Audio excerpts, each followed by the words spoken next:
नमस्कार, मी पुष्पा मराठी रेसिपीमध्ये तुमचं स्वागत आहे।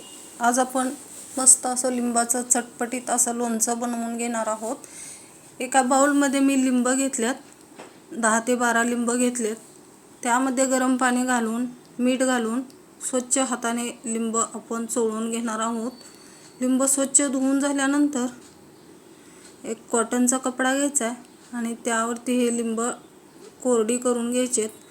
लिंब आपली पूर्णपणे कोरडी झाल्यानंतर आपण त्याच्या फोडी करून घेणार आहोत।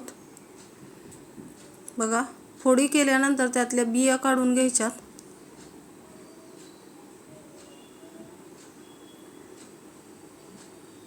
मस्त अशा आपल्या आता फोडी तयार झालेल्या आहेत। आपण गॅस चालू करणार आहोत। गॅसवरती कुकर ठेवून घ्यायचा आहे, त्यामध्ये तेल घालायचे। तेल घातल्यानंतर आपण ज्या फोडी केल्या त्या फोडी परतून घ्यायच्यात।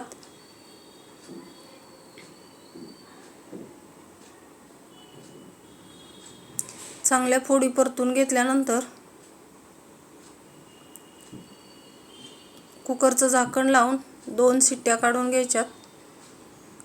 आता आपण मसाला बनवूयात। जिरं घालून घेतलंय, मोहरी, बडीशेप, लवंग, काळी मिरी आणि मेथी दाणे हे चांगले बारीक फ्लेमवरती भाजून घेणार आहोत। आता आपला मसाला भाजून झालेला आहे। तो मसाला एका मिक्सरच्या भांड्यामध्ये काढून घ्यायचा आहे। थंड झाल्यानंतर तुम्ही बघू शकता मी बारीक फ्लेमवरती कसा मसाला भाजून घेतलेला आहे। आता आपण कुकरचं झाकण उघडूया। बघा, आपली लिंब पूर्णपणे शिजलेली आहेत। आता हा मसाला आबडधोबड मिक्सरला बारीक करून घेणार आहोत।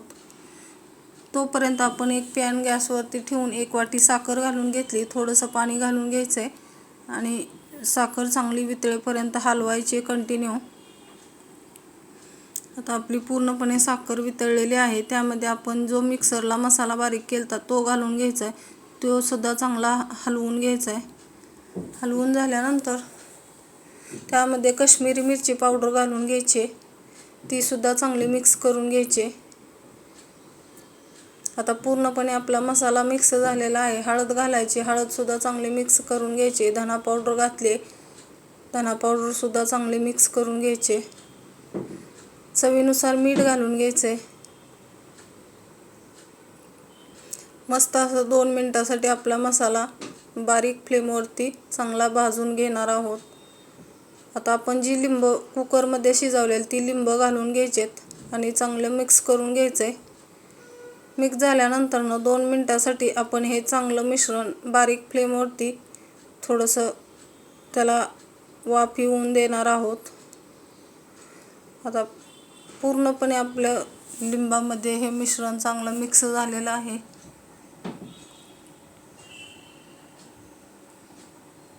आता एक काचेचा बाउल घ्यायचा आहे, त्यामध्ये हे लोणचं काढून घ्यायचंय आणि झाकण लावून ठेवून द्यायचंय।